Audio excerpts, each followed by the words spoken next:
Good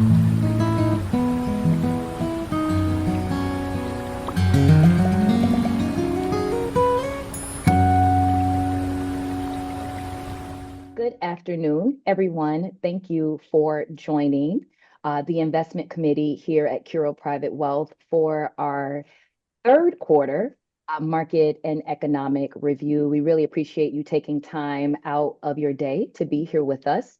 I am joined today by our entire investment committee team, which of course is made up of Ann McCabe, our CEO and partner here at Curo, Drew Culver, advisor in the Ruston office, Xander Cochran, who is our investment and planning associate covering both offices, and Manny Carranza, advisor here in Rockville. And of course, we also have our lovely office administrator, Caroline Horner, who will be assisting us with managing some of the Q&A here and also just helping to organize the call in general. So just a few housekeeping notes before we get started. One, this call is being recorded. So if you know someone who would have liked to join the call, we will have the recording available. It will be available on our firm's YouTube page, as well as we will send out to our clients via email. And then also, we do want to reserve time toward the end of the webinar to address your questions. So please use the Q&A function here in Zoom to add those questions, and feel free to do that during the presentation. And then toward the end, we will do our best to try to get to as many of them as possible. So with that being said, we'll go ahead and we'll dive right in. So in normal fashion for our economic and market updates, we'd like to start with a review of the year so far. Now, of course, caveat, this information is as of the end of the second quarter, and some of it does not include all of what has happened in the last few trading days. But of course, for the most part, this is a general overview of what's happened so far in 2024. So we started, of course, focusing in on inflation with some hotter than expected inflation in the first quarter, followed by slowing inflation in the second quarter. Now, core CPI, or how we register inflation with the core price index, currently is around 3.1. And this is a significant decline from the highs we saw in the pandemic era, which peaked in 2022 at around 9.1. We also saw a expected rate cutting cycle delay, looking to be delayed till later this year. Now, at the time of us creating this report, the market was pricing in at least 3 cuts by year end. In recent days, we have seen some increased probability for more than 3 cuts, but of course that would have the need for some emergency cuts, which we are not so sure of at this point. We have seen a slower consumer, particularly for lower income earners. The top 20% of income earners now represent over 38% of all spending. Our labor market is moving more into balance. Now, of course, a lot of the volatility we saw last Friday and Monday was prompted by a higher than anticipated spike in unemployment, which is now at 4.3. But we do want to note that a lot of that increase in the unemployment rate was driven mostly by an increase in the size of the US workforce and had less to do with the number of layoffs happening in the country. We have continued to see strong performance in US stocks, driven mostly by tech names and our AI theme. The Mag 7 stocks, well, at the time again of this creation, represented over 34% of the S&P 500's capitalization. We've seen over the last couple of days a little bit of that being trimmed back. We will get into that a little bit later.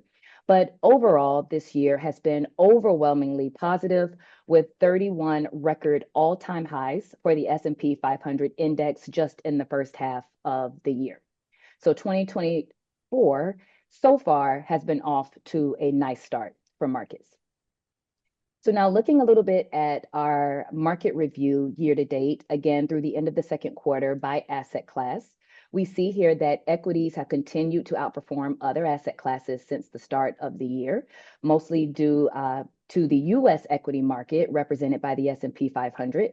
Now, after last Friday and last Monday's trading days, these return numbers might look slightly lower, but still positive. They remain positive year to date.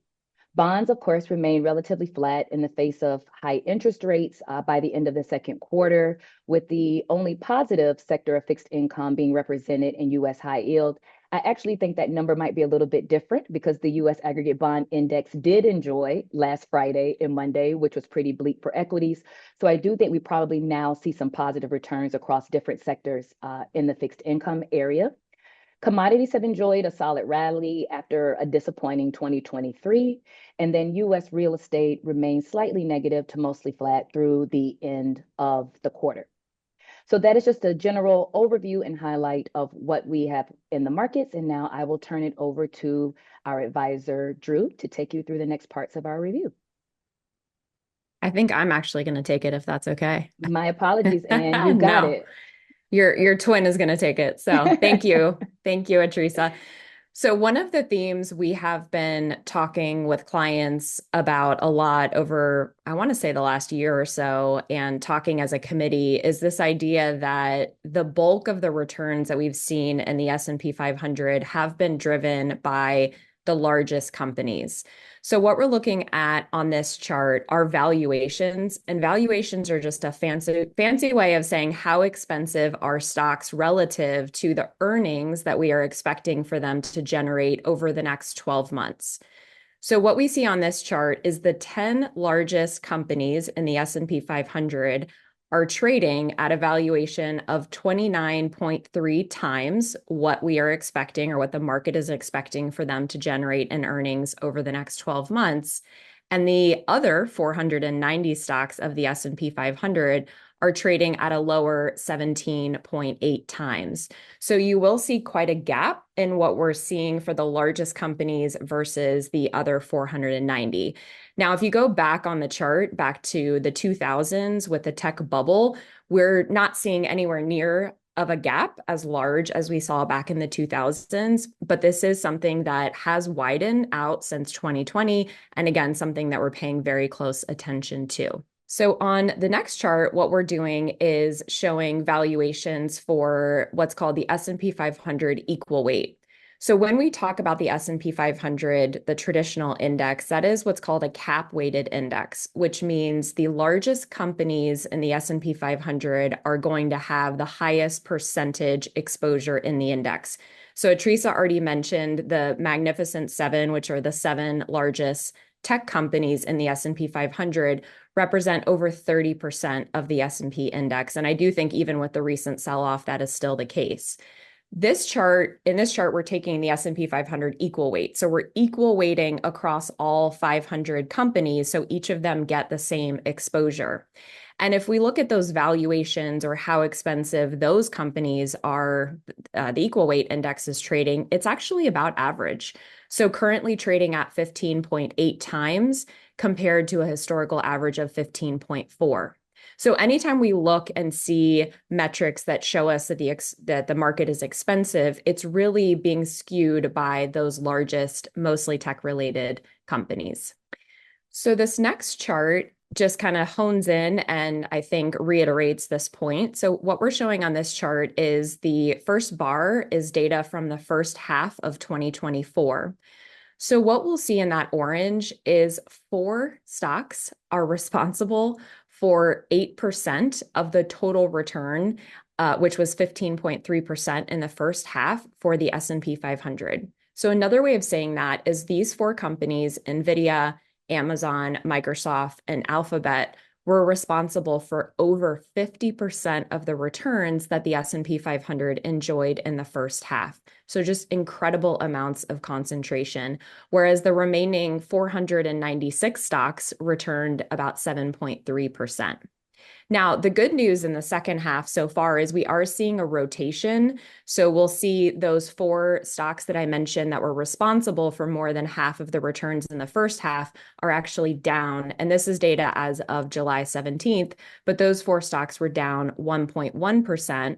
versus the rest of the S&P, which is that 496 companies, were up 3.5% for a total return of 2.4. So while we don't love volatility, obviously nobody likes when the market sells off. We know it's part of this investing for the long run, and it is healthy that we are starting to see this rotation where it's not just the tech companies performing, and those are the ones who have actually gotten hit the hardest during this recent sell-off.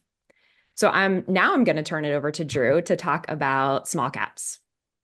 Thanks. So just as a side note, the slide is a couple weeks old. But what this is showing is that we had a really large run up in the small cap stocks, which is the Russell 2000, especially relative to the S&P 500.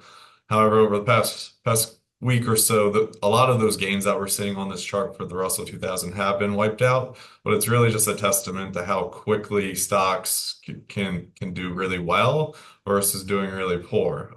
We do expect to see some more volatility, and we still do believe there's opportunity within small caps as expected cuts go through. And then this chart here really talks about momentum investing. So those green bars are if you put new monies into the market when the market hits an all-time high or the S&P hits an all-time high. And you can see really over 6 to 3 years, you'd have a higher return if you put new monies into the market when the market hits an all-time high versus any other day when the market isn't at an all-time high. And that's really kind of just striking while the iron's hot and getting that momentum. And just speaking of that, we've had, as we discussed earlier, 31 all-time highs this year. So we have certainly had a lot of momentum to keep hitting those new benchmarks. So kind of wrapping up what I discussed, what Ann discussed, some of the themes that we're implementing into our portfolios here based on the data we just went over was we're increasing equity relative to fixed income just because we believe stocks are still a better opportunity play right now than bonds. We're also increasing exposure to the S&P 500 equal weight just due to better valuations, and we believe a reversion to the mean there, as well as the communication services sector since we were a little underweight there. And we've also decreased exposure to international equity relative to US. And lastly, we reduced exposure to long-term US Treasuries in favor of intermediate term bonds. So on that note, I'm going to hand it over to Manny to discuss investing during the election cycle. Thanks, Drew. And as Drew said, I'll be covering 4 slides that look at the relationship between presidential elections and the stock market. So this graph illustrates the historical relationship between the volatility index, or VIX, and the months leading up to the presidential election since 1992. For those unfamiliar with the volatility index, it measures the expected volatility of the S&P 500 over the next 30 days. So if we look at the left half of the graph here, you'll see that in August, the volatility index has historically been about 17, which is considered a normal level, but starting to creep up towards more volatility than normal. Then by the time we're in October or right before the actual election, volatility typically climbs to about 24.7, which means that the expected volatility over the next 30 days is higher than normal. Looking at the right half of this graph, you'll see that once the election day has passed, the volatility index starts to gradually cool down. This graph shows us how the S&P 500 has performed historically in election years versus non-election years since 1928. If you look at the red dotted line there, what that represents is basically how the S&P 500 performs during non-election years, and that black line reflects how the S&P 500 performs during election years. As you can see, when we're looking at the beginning half of the year, typically you'll see a lag in performance during election years. The main thing here is that by the end of the year, you'll get the same performance from an election year and a non-election year.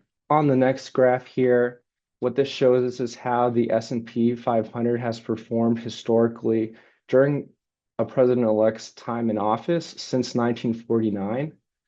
The blue bars reflect the first term of their presidency, and the gray bars include both the first and the second terms of their presidency.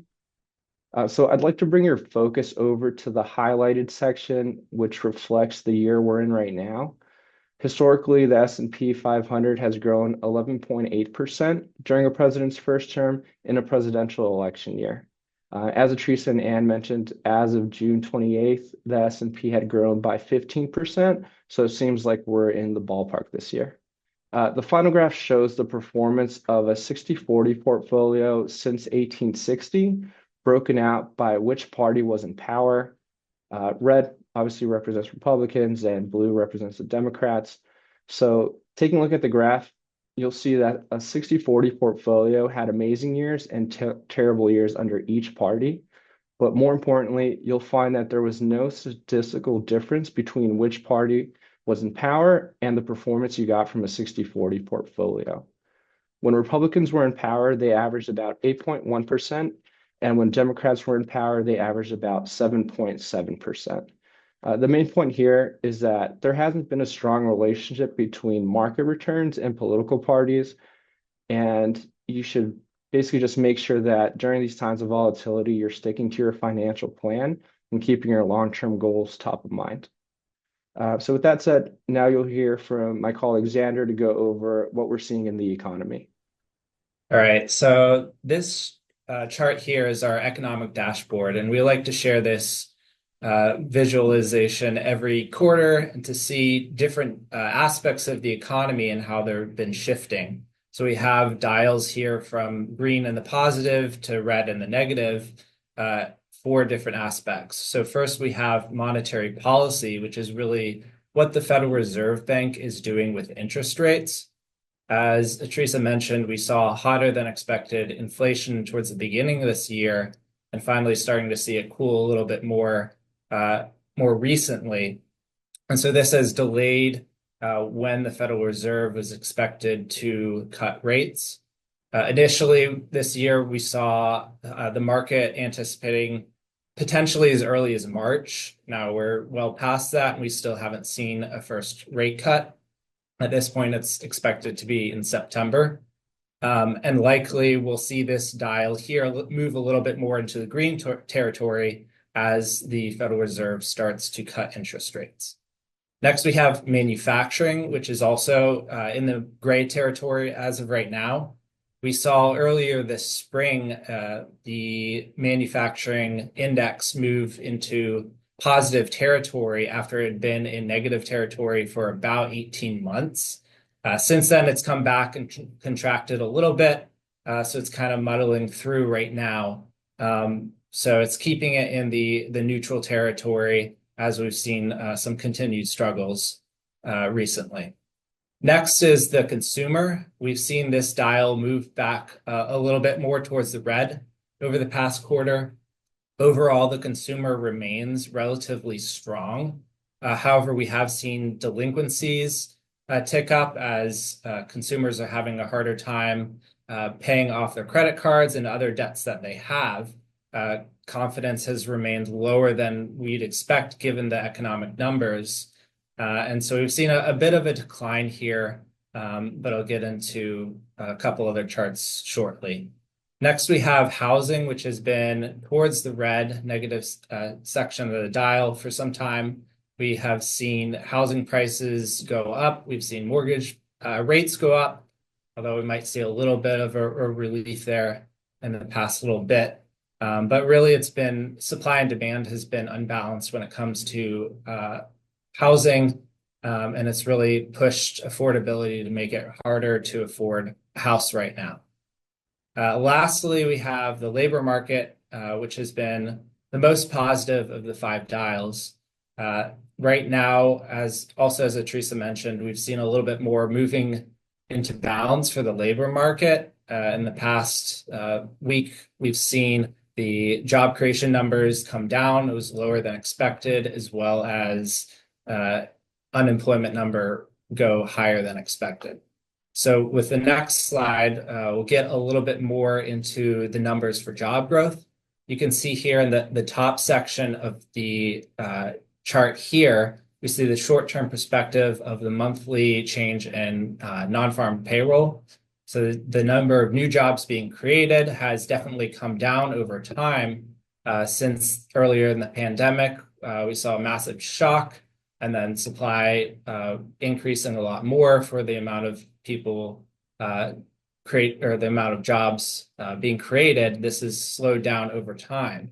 However, if you look at the longer term perspective at the bottom of the page, you can see here that as of right now, we've really gone more in line of what we'd expect for the number of jobs being created.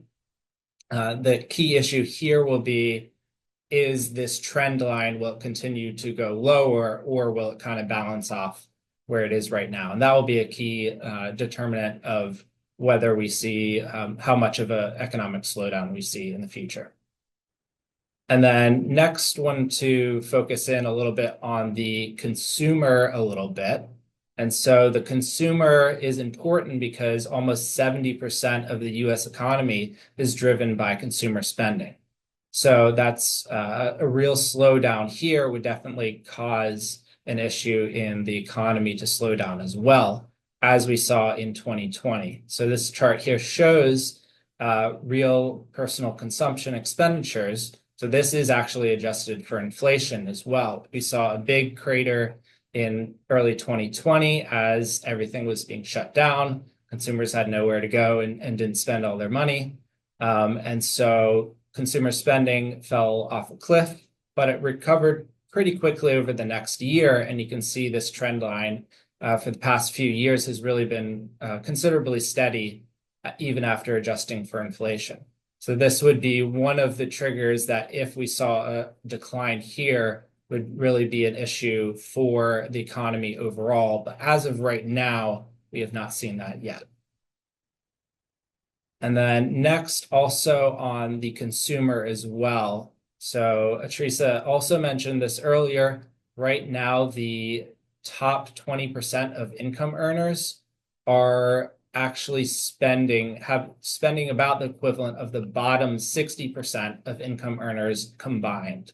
So it really we've seen a bit of a bifurcation in the economy in terms of spending, where the top earners are able to better keep up with the increase in prices and increase in inflation that we've seen over the past few years more easily than income earners towards the bottom end.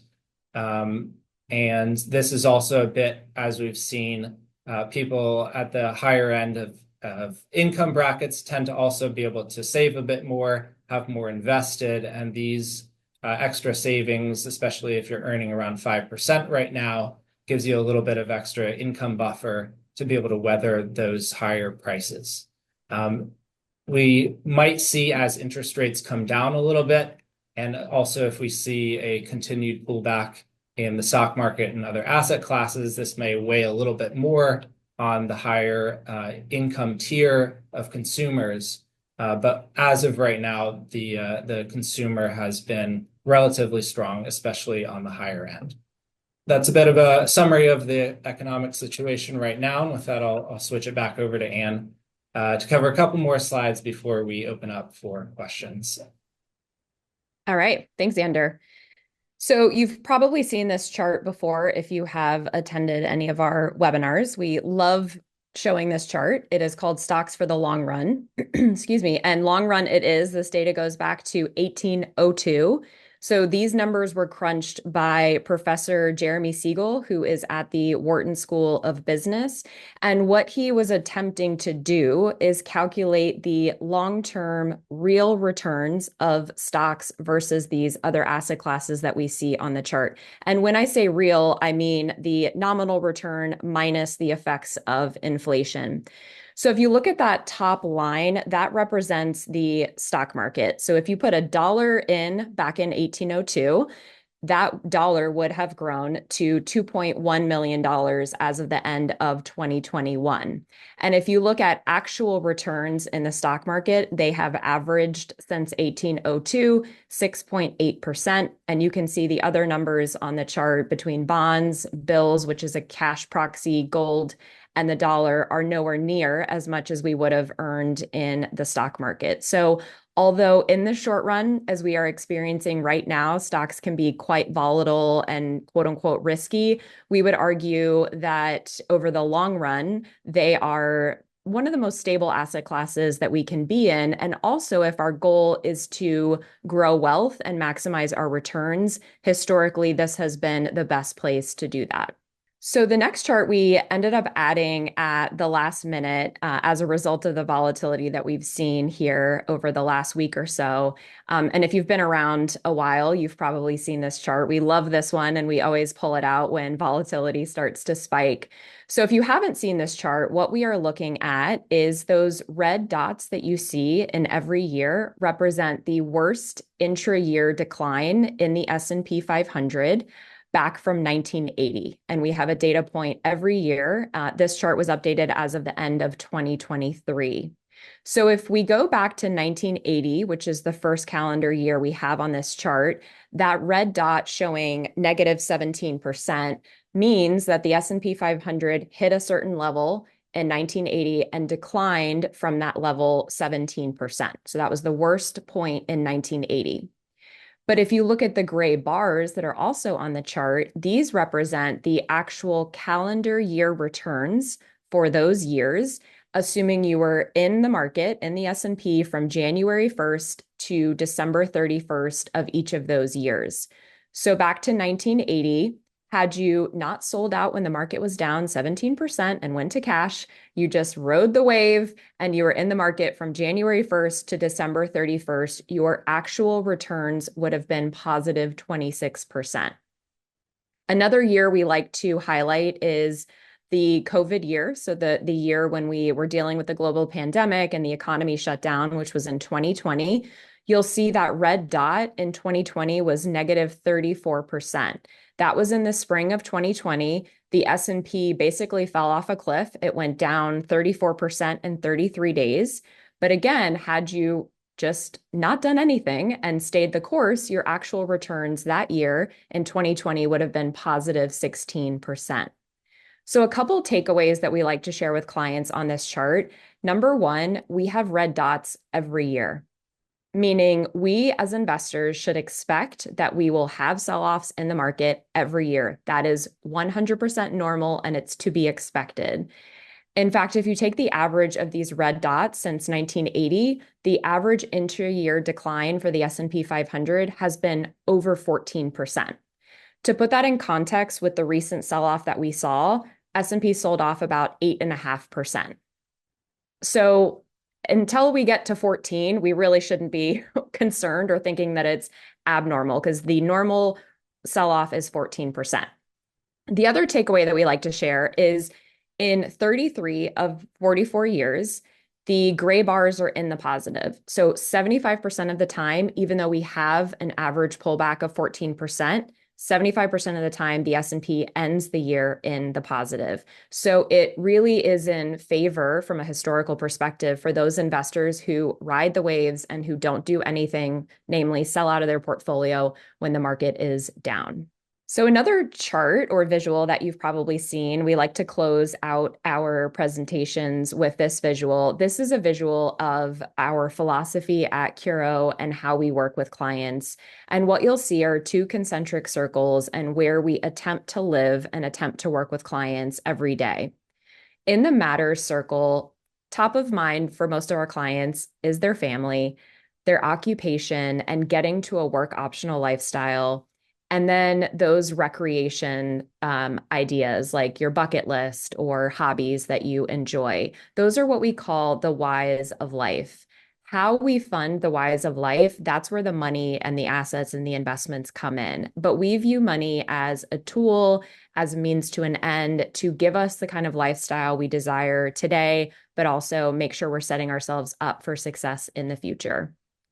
We then talk about the control circle, and we try really hard to spend as little energy as possible worrying about things that are outside of our control. And there's so much that is outside of our control as investors. But the good news is we have identified 3 things that are 100% inside of our control.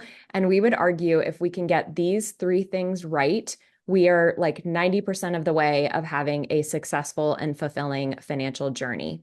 The first is having and working a financial plan, which we talk with clients about all the time. The second is having the appropriate mix of stocks and bonds in our portfolios. That's also called asset allocation. And then lastly, and sometimes the hardest one, is maintaining our emotional centeredness, especially when volatility kicks up and especially when our human tendency is to experience fear when we see our portfolio values going down. And that's one of the things that we really try to coach clients on a lot, is maintaining that emotional centeredness, not making short-term decisions for goals that we're working on decades in the future based on market activity over a few days, weeks, or even a year.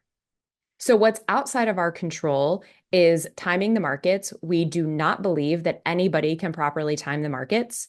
The ups and downs of the markets, also known as volatility. We know when we invest, there are going to be ups and there are going to be downs. Volatility is part of investing. It's the price we pay to get those exceptional returns that we went over just a couple of minutes ago. And then lastly, what Congress decides to do from a policy standpoint, a tax change standpoint, we can't control that. So as your advisors, our job is to understand those changes, to communicate those changes to you and develop a plan, let you know what we should do about them, but we can't control what Congress decides to do. So with that, we do again want to thank you so much for joining us. We're happy to answer any of your questions. And we believe that especially in times like these, when there is a lot of extra volatility, we really want to take a step back. If you have to turn off the news, turn off the news. If you feel like it's making you too stressed, just turn it off and just really hone in and focus on our long-term goals, having that plan and working that plan. So we will open it up to questions. And Caroline, if you want to come back on and let us know if we have any questions, that would be great. Again, as a reminder, if you have any questions, you can type those in that Q&A box that you should see at the bottom of your screen. And maybe while we're waiting for a question to come in, I think it would be helpful to give a little context as to why the market has sold off over the past week, kind of what's going on or what's freaking the market out. Teresa mentioned a little bit about the unemployment number, but there really have been a few events that have occurred over the last week or so. So anybody want to take that question, just kind of explain why the market has sold off? Yeah, I can cover a bit of that, and if someone wants to jump in as well. So there's been a few things. One, we saw the job numbers come out last Friday, which was lower than expected. So that was a big thing. There was, with that jobs number, was looking at the unemployment. That was expected to come in at about 4.1% and actually came in at 4.3%, which is higher than expected. But there's one thing that's been floating around financial market news. This triggered what was called the Somm rule.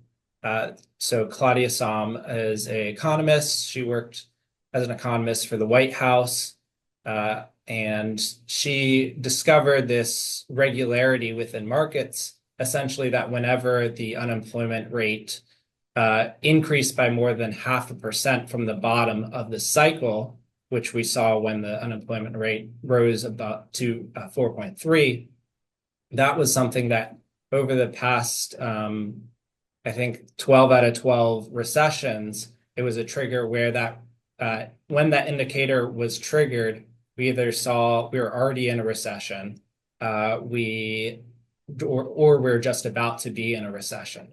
And so just because that happened this time doesn't mean that'll necessarily happen again, especially with the shifts in the labor market and the participation rate. It may look a little bit different. So that was one of the triggers. Another one briefly was what's been called a carry trade for the Japanese yen. So essentially, a lot of investors, particularly hedge funds, had been taking advantage of the yen relative to the US dollar, especially as the Bank of Japan had a lower interest rate relative to pretty much any other large market. And so investors have been borrowing yen to take advantage of that, and then going and taking that and going to, say, the US, where you can get a 5% rate of return. And that trade pretty much triggered a blow up overnight as the Bank of Japan increased their interest rates, which made that a bit harder. for that trade to be profitable. And so we saw the Japanese stock market crashed 12%. And if you look at the time zone difference, the US market hadn't even opened yet by the time the Japan market closed. And that happened by Monday morning comes around. The global stock market was kind of freaking out. So those are two of the big things that kind of caused that huge jump in volatility over the past week. Yeah, I think those are probably the biggest things too. And then I do think that some of the earnings that we got specifically from Microsoft and Amazon and sort of the tech trade and the AI story came in a bit disappointing. The earnings were still pretty strong, but the market was expecting more because tech companies have been delivering so much more recently. And so I think that, and then the fact that Buffett unexpectedly dumped like half of his Apple position probably spooked the market a little bit too. So it was the confluence of all those things kind of happening at the same time. Yeah, it was a So busy week as well. Lots of, in addition to the jobs report, we got manufacturing data. There was a lot of information, I think, happening and being reported all at once. And I think what we may have witnessed was maybe a little bit of an overreaction to a lot of that information, as opposed to something that's truly reflected in a correction based on real economic challenges, if that makes sense.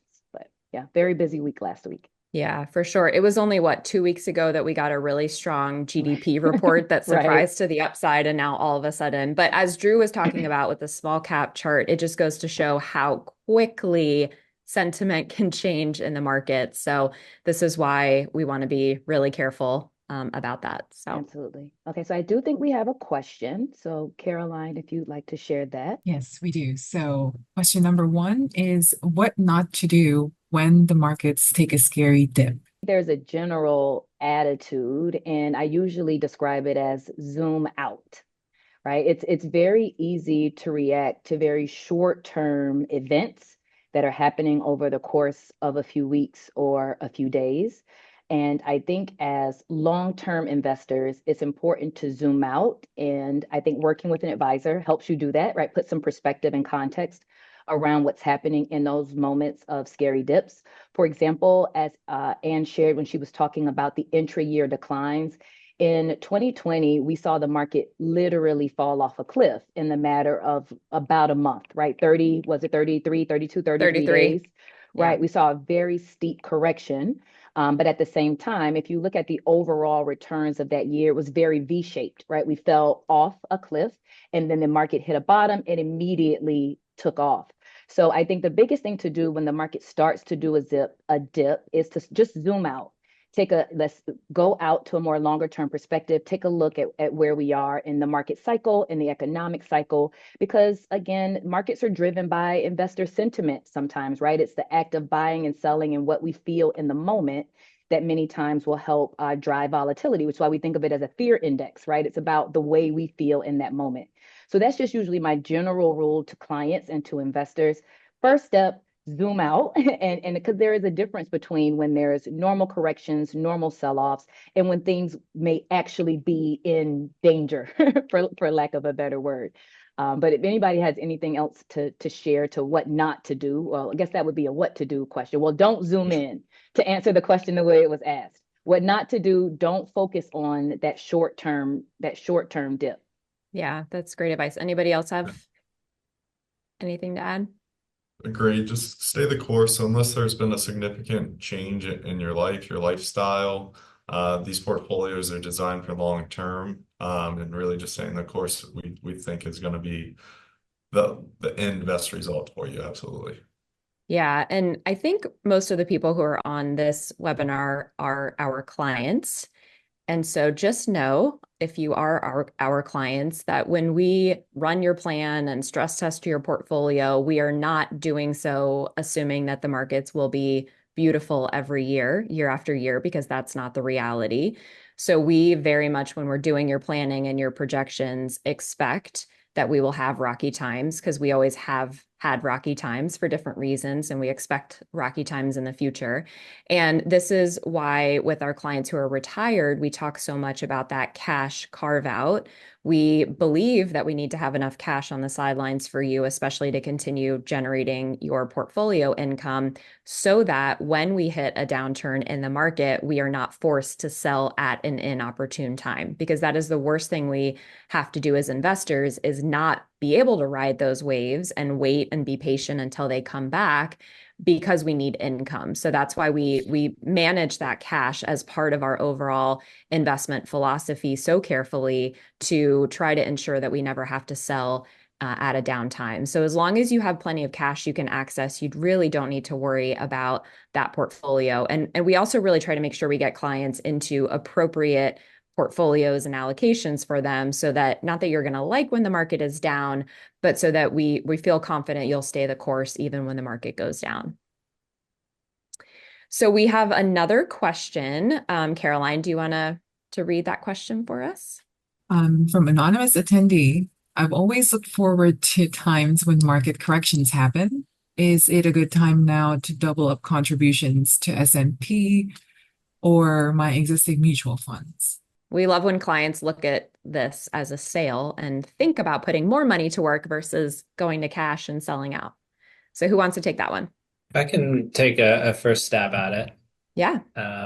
So I think, like Anne was saying, we do love it when clients think of it as a sale. Imagine if you go to the grocery store or department store and you see something that you were already eyeing and it's on sale. You're more likely probably to go ahead and buy it because it's on sale and it's a great opportunity. And we do think of that in terms of the same thing for asset class for stocks as well.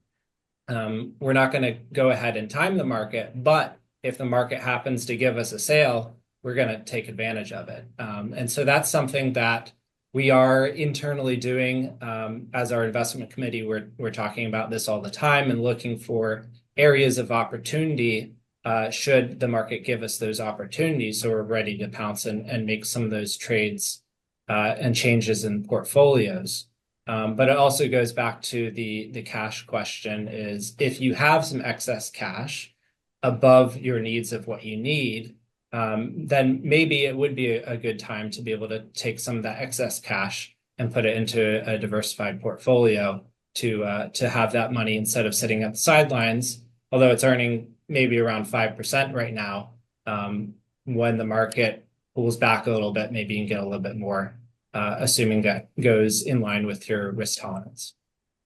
Yeah. Anyone else want to add something? Yeah, I will also add, when you talk about making contributions, I think there's also power in disciplined, systematic investing. We call it internally in this industry dollar cost averaging, but there is power over long-term investing and making contributions into your investments periodically and systematically, whether you do it every month, every couple of months, because you get the opportunity then to buy in to different positions at various prices. Sometimes those prices will be higher. And as Xander mentioned, sometimes they go on sale and they will be lower. And of course, being able to buy into different positions when they're on sale helps to hopefully give you better outcomes over the long term. So again, to that point, if you are holding lots of cash. And we've had this conversation on the investment committee as well. A lot of our clients and investors in general have really been lured in by those really high yields on money markets and savings accounts. We haven't seen 5 and 5.25 in a long time, and people are in love with it. But it also means that people may be holding way more cash than they actually need. So considering additional contributions or a dollar cost average approach to being able to add that money into your long-term portfolio, I do think makes sense. And again, love that question, because we can see some of these short-term sell-offs as an opportunity in that case. The one thing I would add too is, I think this question depends upon the time horizon for the money that you're talking about. So if this money is just extra money that you have in cash that you don't need in the next 2 years, say, then yes, as we saw in that long-term chart, the best place for that to be to maximize growth over the intermediate to long term would be in the markets. But we also wouldn't want you to invest it if you know that money is earmarked for the next, something in 6 months or 8 months, just because the market can move very quickly over a short period of time, can be unpredictable, especially in an election year. So we wouldn't want you to invest that and then need to get to it in 6 months. So in addition to everything Xander and Atrisa said, I think the third question too is just what is your time horizon? And if the time horizon is greater than 2 years, you can't time the bottom of the market perfectly, but I think, I would be confident putting that money to work, assuming I know I don't need it in the next couple of years. So great question. Thank you for that. So we do have time for a few more questions. So don't be shy. If there's something on your mind, feel free to add it anonymously. We're more than happy to do our best to address those while you have it here today. And of course, we're always accessible, just as a note. So always reach out to any of us on the call if there's something that you think of, maybe outside of this call, that you're curious about. Caroline, can you go to the QR slide for us, please, while we're just waiting to take kind of a last call for Q&A? Just a friendly reminder that one of our goals has been to communicate and put out high value content for you all, educational content for our clients. So this QR code will take you to all of the Curo Private Wealth links. It has a link to our YouTube channel where we are multiple times per week adding video content, sometimes short videos, sometimes longer, replays for things like the webinars that we're doing, as well as the podcast that Atrisa and I do every week. There is a link to our podcast there, a link to our website. So please do check us out, because we are putting this content out for you all to educate you and stay in touch and communicate what is going on. So we would love for you to subscribe to all the social media platforms so that you are alerted when we do drop new things on there. Did I miss anything, Caroline, on the reminder for all the social media things? All good. No? Yeah. Mhm. All right. Well, thank you again, everyone, for joining us. We really appreciate it. As Atrisa said, we're here always for you. So reach out if you have any questions, but it is truly a privilege for all of the folks here on the webinar, as well as the rest of our team that is not live on the webinar. It's really a privilege to be of service to you. So thank you for the opportunity. And we look forward to connecting with you soon. And thanks, Caroline, for managing the slides for us and creating this awesome QR code and getting our Zoom up and running. So take care, everyone. Bye. Thank you for joining us.